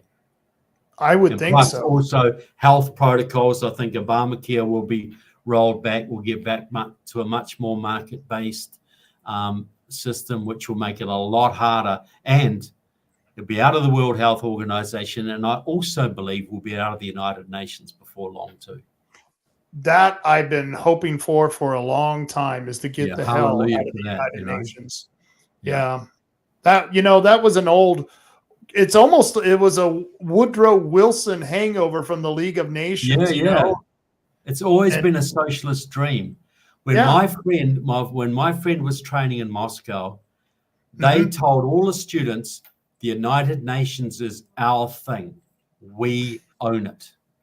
They said it's an instrument of Soviet policy. Now it's an instrument of Chinese policy. And literally, you can look at the setup of the UN, and you can see how direct democracy, the way they vote in the UN, works against anyone who is really a truly republic, constitutional republic who believes in individual liberty, because most of the countries there are tyrannical, and they're the ones who get the votes. Look, no free country has anything to gain by being part of that cesspool. None. Nobody does. They just suck our money and dictate their socialist policies to it. The biggest favor, if I was Trump and there's only one thing he could do, get out of the United Nations first, then start doing the other stuff. But I want him to do a whole raft of things, absolutely. Yeah, absolutely. Trevor, he's got his eye on his legacy. He knows if he wants to go down as the greatest president, he has to absolutely destroy the deep state. He has to do that. If he doesn't, it's all we could hope for. And this is one of the reasons I was very happy with his pick for Vance. I thought it was actually a good choice. And because he's young, and because he knows how to make a stand, he knows how to take a stand, and he knows, I think from, you read his life story, I think he understands what's wrong with communism and what's right about America. And he could get that next term as vice president coming out of, what would that be, 2028? Yeah. Well, this is what I think. The Republican Party has to become more of a working class party. It's about the small businessman, the working guy. It's not the party of the elites. And I think J.D. Vance is very well positioned to promote that view in the party, because that's where he comes from. And that's where most Americans come from. And that's what the Republican Party should be. It should be the party of small business. Whittaker Chambers used to joke. He was the famous communist who was a Soviet spy and then became a conservative. Great man. And he would say, when I was in the Communist Party, we understood that the lower class people all voted Democrat. The middle class people were all Republicans, and the elites were all communists. That's what he said. And so the Republican Party has been too much dominated by the Bushes and the sort of, the East, what they used to call the Eastern liberal establishment. The Republican Party should be run by business owners from Colorado and farmers from Wyoming and small business people from Pennsylvania. That should be the backbone of the Republican Party and the leadership of the Republican Party. The true working class party based on the Constitution, equal law for all, whether you're rich or poor, you get the same rewards, you get the same penalties. That's the way of the future. And I think J.D. Vance understands that. Yeah. Yeah, I think it was a good choice. Were you happy with that choice? I think he's a bit naive on foreign policy, but everything else I was very happy with. Good deal. And I think that's going to turn out well. I think we got, honestly, I don't try to have high hopes on anything anymore, Trevor, but I think we have a hell of a chance for Trump to get in this season. And I'm probably going to see you. I think we've got a speaking event. You're going to be in Oregon. Is it September or October? Well, we're looking at that now. Initially I couldn't do it because of another event, but that's just cancelled. And now, but they've sort of, there's a bit of to and froing, but I may be there. All right. All right. Well, I hope to see you. I get to travel to North Central Oregon. It's a beautiful place up there as I well. love it. And it would be kind of neat because I think Chris Ann Hall was also one of the speakers they were going to bring in. I meet Chris Ann Hall more in Oregon than I do in Florida, and she only lives about 80 miles from me. That's funny. Yeah, she's been here 3 or 4 times just in this area, and I love her. Yeah, she's great. Yeah. Well, we'll get you back on here. You're more than happy to always come back on, right? Yeah, always. It's always great. I love the debate, and I love Oregon. If you get the taxes down and you can get the bureaucrats out, I'll come and live in Oregon. You got a deal. You got a deal. By the coast. And I'll take you out shooting because we love to go shooting here in rural Oregon. And so, I'd love to take you out with the guys. I grew up hunting. I love it. Yeah.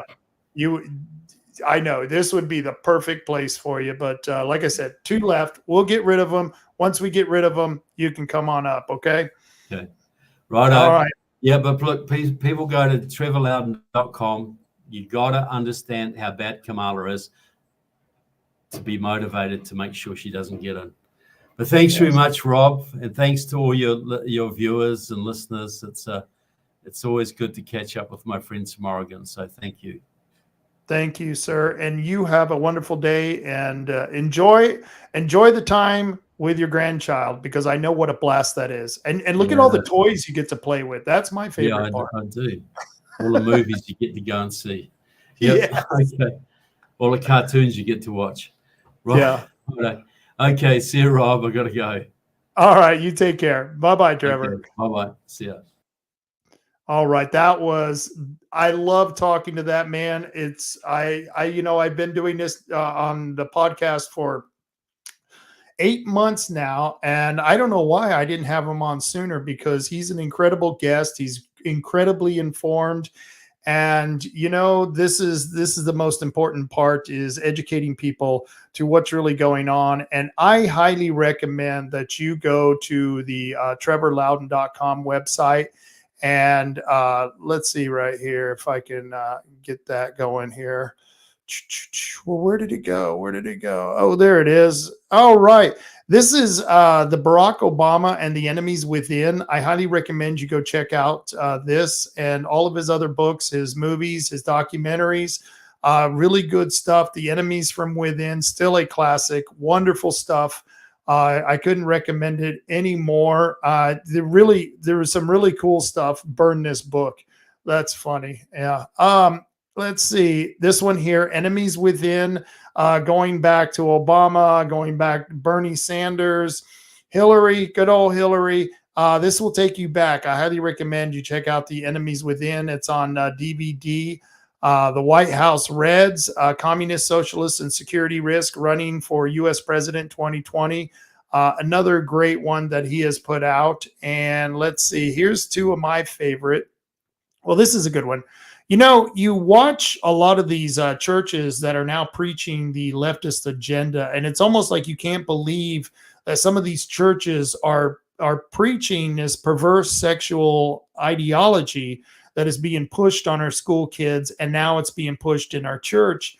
And so, like I was telling him there, I've got a couple of friends who they go to black churches, and I check out the videos from those black churches every now and then. And it's great to see some of those guys standing up, preaching what really this country should be about. And you don't even have to be a Christian to believe in these good values. I mean, like I said, as an objectivist, you can look at the social mores that they have in the Bible, the moral homilies that they talk about. And that it took years and generations to develop those morals and those beliefs. And, like I said, you can be an objectivist and you can look at that and say what value that has.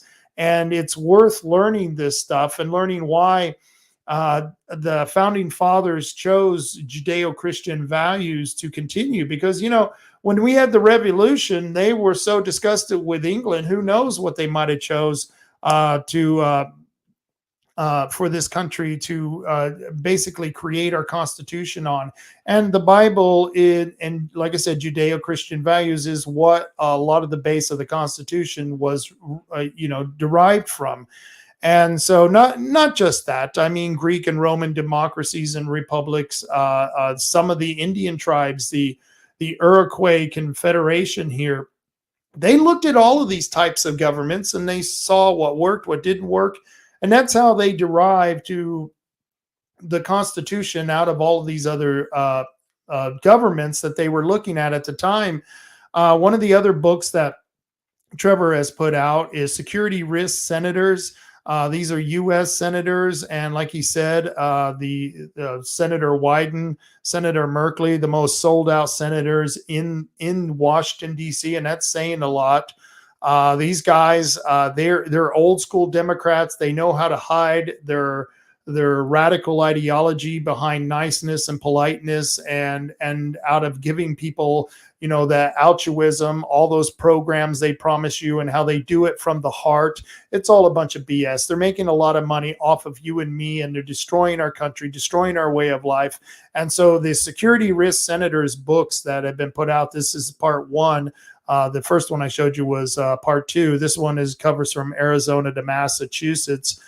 He's written a 6-book series on the House Un-Americans. House Un-Americans is about all the compromised House representatives who are up in Washington, D.C., who once again are promising you the world, and yet they're delivering hell on earth. And that's what we got if this woman here, Kamala Harris, becomes president. You don't want this lady becoming president. We are going to look at America turning into a third world country. We're already seeing it in Oregon. I mean, you walk on the streets of some of our major cities here in Oregon, and you would think you were living in a third world country. You would think, what the hell happened? Why is this continuing? And believe me, it's by design. Our system isn't broken. It's been sabotaged. It's been sabotaged by leftist ideologues who want to garner power over us. And once again, as Trevor was saying, these are psychotics. These are sociopaths. They don't give a damn about you. However, they can portray themselves as the nicest, kindest people that you would ever meet, but don't buy it. Don't buy the BS. And today, I want to remind everyone that today is the anniversary of the 13 service members who were killed in the Kabul attack. And they were honored in 2021 with the Congressional Gold Medal. But what really does a gold medal mean to a mother who just lost her son or daughter in a very failed, very ill-planned out departure, retreat? It was really a retreat, and it was sad for many of us Americans. But could you imagine a soldier who's given, I don't know how many years, we were there for 20 years in Afghanistan. I don't know how many soldiers, how many years they had spent there, and who was there the longest. But I can tell you, if they were watching our surrender, our retreat on TV, and that Joe Biden basically gave them the goods. When I say them, the terrorists who were in Afghanistan at the time, ISIS and the other terrorist groups, and there was just a news report where they were driving the tanks and all the armored vehicles that we left behind at that base in Afghanistan. And now, from what I understand, the Chinese own that base in Afghanistan, large base, great runways. It's huge. It's huge. And we left it there. We gave up. We surrendered. And I cannot imagine what it must be like to be a soldier who's watched what you have sacrificed as a soldier in Afghanistan and what your fellow soldiers sacrificed in Afghanistan. Some of them sacrificed their life, and some of them, they sacrificed their body parts, and they come back to America and they have to see that retreat that happened on TV. Absolutely disgusting. And it was sad that Donald Trump didn't get his second term during in 2020, because I guarantee you that would not have been a retreat from Afghanistan. So it's going to be a blessed day if we can get Donald Trump back in there. But these 13 service members that are on the screen right now, they deserve to be remembered. And it's just so sad that this country has lost a great wealth of young, vital people who were important. And the reason they were important is because look at the jobs they were doing. I mean, they wouldn't have gotten blown up if they weren't doing something important. Samantha Frost, she's on the comment line. She's asking me right now, what is the event called? I forget the exact name of the event, but they have changed the date and they've moved the date of the event from September to October. So I will be advertising that coming up real soon, because there should be some. I hope Trevor can come out. I hope Chris Ann Hall can come out. I'm supposed to be one of the speakers. Joey Gibson is going to be there speaking. It's going to be a kick-ass event. Don't worry, Samantha. I will have that at some point in time on my website. I just don't have a date for it, so there's no need to advertise it. But don't worry, it will be out there. We'll keep you apprised of this, and I think a lot of people will love going out to that part of Oregon, and I can't even remember the town where it's at. Boy, it's not coming to me right now. It's about 5 hours from the coast, so it should be a pretty good time. What can I say? It's I love traveling. I love the company. The coolest conversation, one of the coolest conversations I can remember is the last time Trevor was out here. We were over at a friend's house, and we were all sitting on the couch, on the couches out in the living room, waiting for the rest of the guests to show up. And Art Robinson was there, and it was me, Art Robinson, and Trevor. And we were talking about Oregon politics and what's going on here. And it was just really cool, because those are two men that, let's put it this way. They have an IQ well above anything that I got here. So whatever I got packing, they blow it away as far as their IQ. And I was just in awe to sit there with Art Robinson and Trevor having a conversation with them during this event. And so it would be really cool to be able to have that same type of interaction with Trevor and Chris Ann Hall. And if you don't know who Chris Ann Hall is, go look her up. And Chris starts with a K, K-R-I-S-A-N-N-E, Chris Ann Hall, H-A-L-L. So go check her out. Just an incredible woman. Very intelligent, very knowledgeable on the Constitution, and she's got a lot to talk about. One of the things that is causing people a lot of grief, they know I'm a Republican, but I am supporting a libertarian for CD5. CD5 is let's see, I think it's Chavez de Reamer, who is the lady who's now the Republican who's in office in Congressional District 5. I don't know if you saw the story. I don't have it up on the screen right now. And it was a story about how her chief of staff went to the Democratic National Convention, and they got a picture. This is from Breitbart. Okay, this is a international news source, and they got a picture of DeReamer's chief of staff at the DNC cheering on Obama. If that doesn't tell you something about Oregon Republicans, I don't know what will. And so my question is why would I vote for a Republican if they're going to vote and act like Democrats? I mean, I can vote for the Democrat, and the Democrat can go to the Democrat National Convention and cheer on Obama. That at least that would be honest, okay? But now you've got Republicans who are doing it, and I think it's absolutely disgusting. But this woman here, Sonia Feintesh, it looks like it's spelled Fine-Tech, but it's Feintesh is from what I understand. And she is running for Congressional District number 5. I fully endorse her. I fully support her. And I think that she's going to do a bang-up job if she gets into office. And people go, well, Rob, she's not going to win. She's a libertarian. Well, she will win if all of you vote for her. If everyone in the district who's an actual, real constitutional conservative, a constitutional Republican, I don't care if you're registered Republican, non-affiliated, independent, whatever, if you all vote for Sonia, she will win. And wouldn't that be great to send a libertarian back to Washington, D.C., a libertarian from Oregon, a gun-toting libertarian?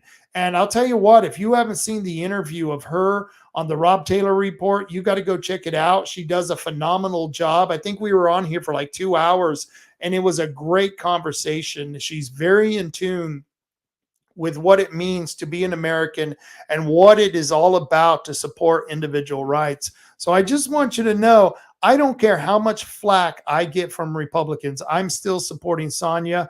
I think she is a very nice person, and I think she's got her head in the right place. So I don't know what to tell you. I'm not going to vote for any more lame Republicans. I'm just done with that. But we are fighting the windmill projects. I don't know if you've heard about it. If you haven't, you're living under a rock. But those windmills, Bureau of Ocean Energy Management is planning on putting up 260 of those damn things off the coast of Coos Bay. And, well, it's actually if you look at that map, it's more parallel to Reedsport. But the entire area encompasses Coos Bay. And at the bottom, you can see the parallel to Brookings out in the water is another call area that BOEM wants to lease out. 260, count them, 260 windmills.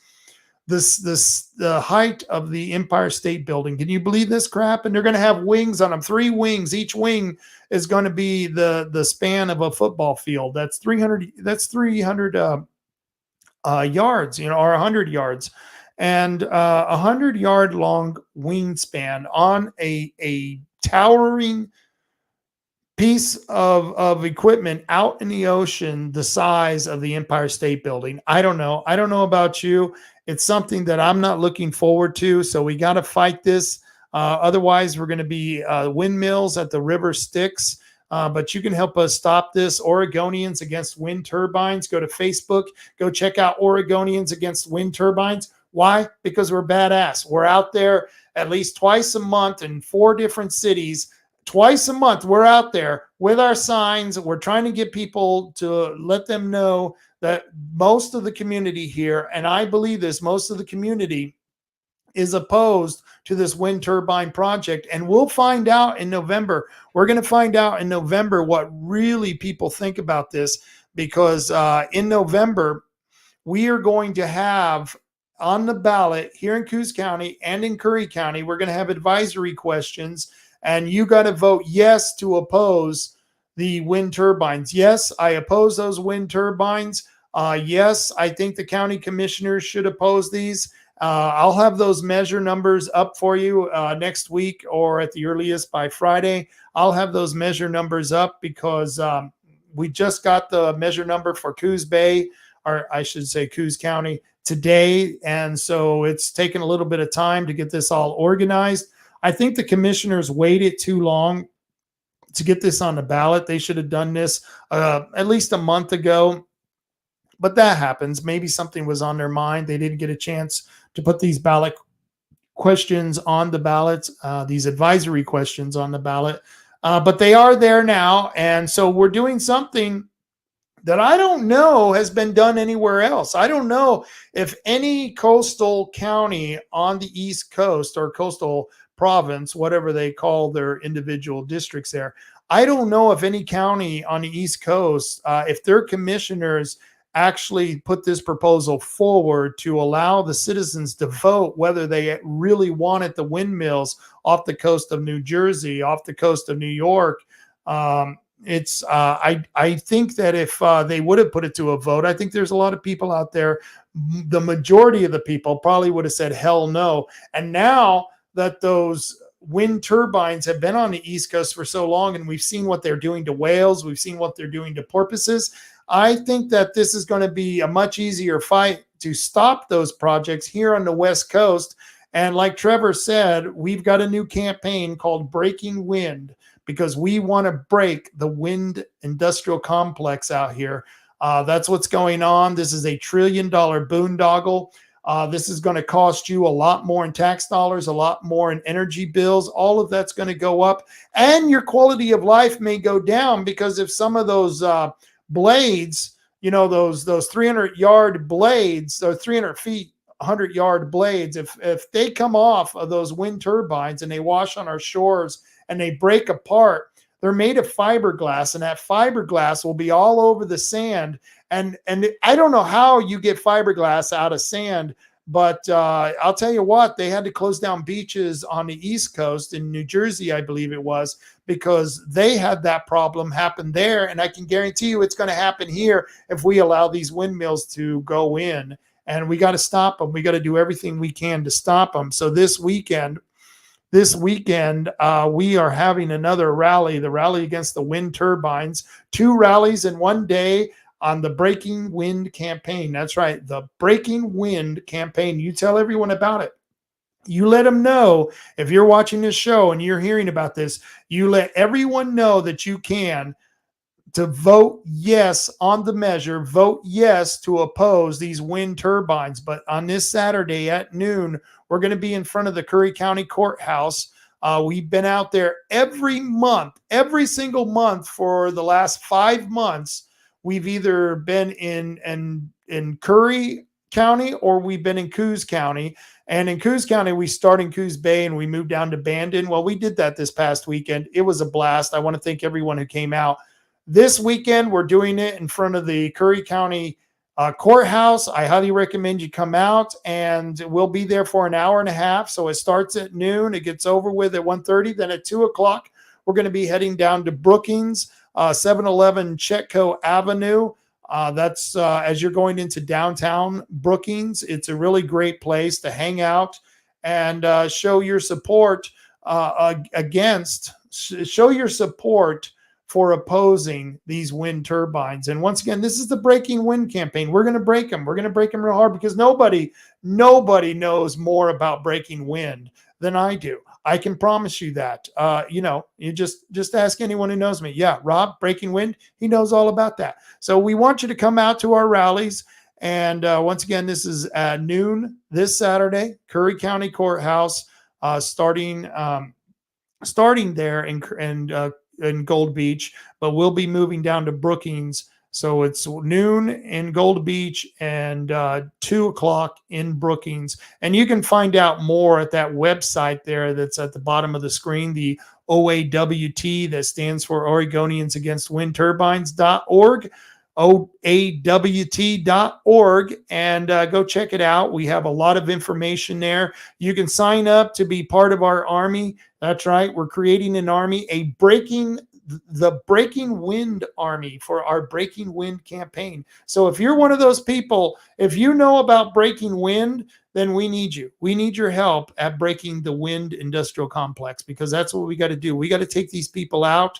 And I know people are saying, Rob, didn't you think you should come up with a more serious name? No, actually, I think this is a great name, because who's going to forget it? Who's going to forget the Breaking Wind campaign? Not me, not you, not anytime soon. So that's why we do something that's, it's a little bit on the silly side, but that's okay, because you just got to laugh at yourself, and you don't always take yourself so serious, even though this is a very serious issue.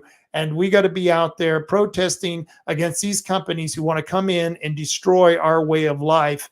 And all of that's going to be on the ballot in Curry and in Coos County. So let your friends know. Let your friends know that that's what's going on down here. Because, like I said, I don't know of too many places, too many other counties in any other state on the East Coast or West Coast who has put this on the ballot.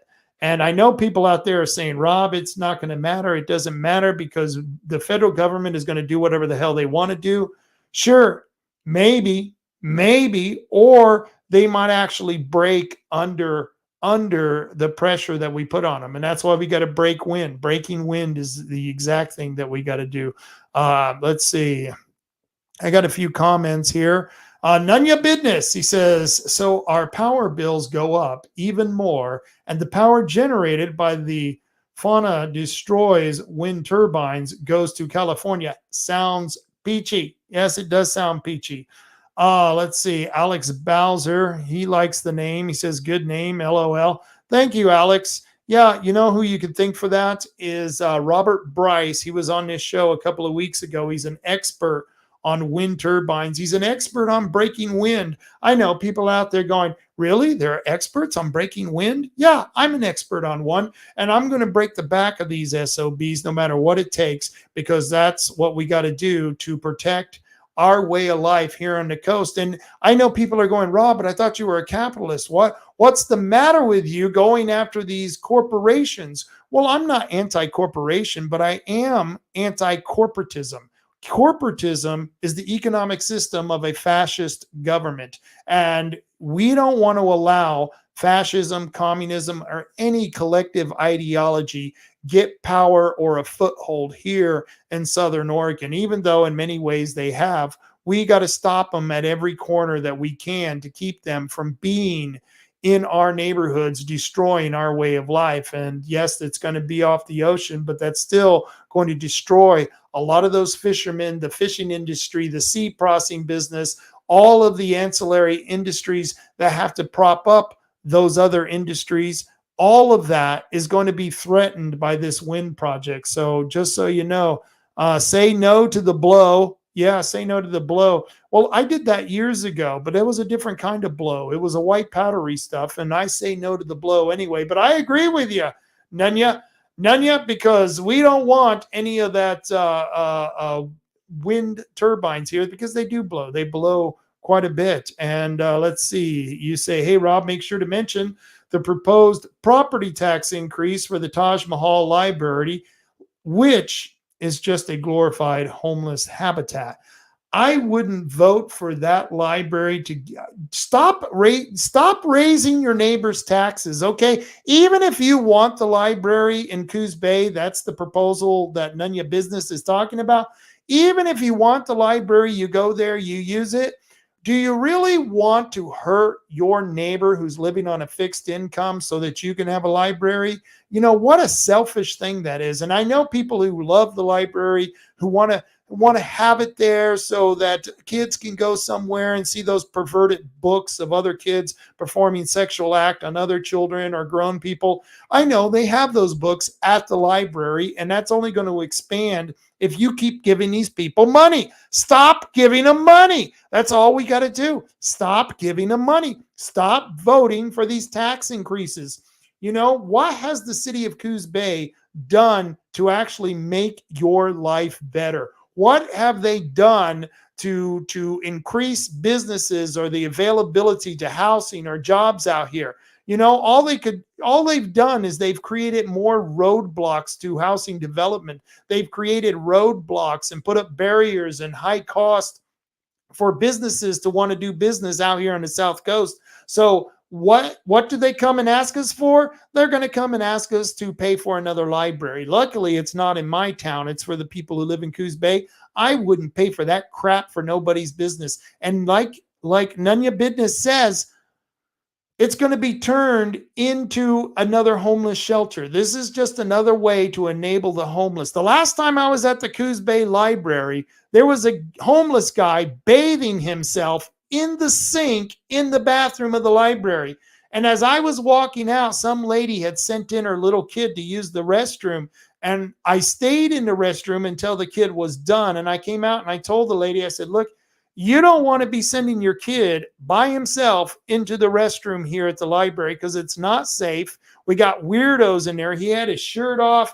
He was disgusting, this homeless guy, and he was washing himself, and it was gross. It was gross. It's nothing that should be done at the public library. So vote no for the library. None of your business is even going off some more. He says, yes, stop driving people out of their freaking homes for something they will never even use. That's true. Most of us don't even use the library. The only time I go there is when some fat cat bureaucrat or politician is having a meeting there. I'm sick of it. I'm sick of paying for other people's good times. And I think it needs to stop. And that's the problem with this country, because if you don't want to give to schools and you don't want to give to libraries, well, you hate children. You know, that's the kind of crap they tell you. No, I love children. I love them so much that I want to fight against these boondoggles so that their parents will have enough money to house and feed these children so that these children will actually have good lives. you will find more on a phone than you ever will in a public library.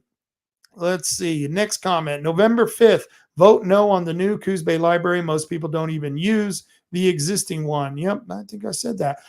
They will just get grant money. They think that is free money. I know. I love when people say that. Well, it's really not our money. It's federal dollars.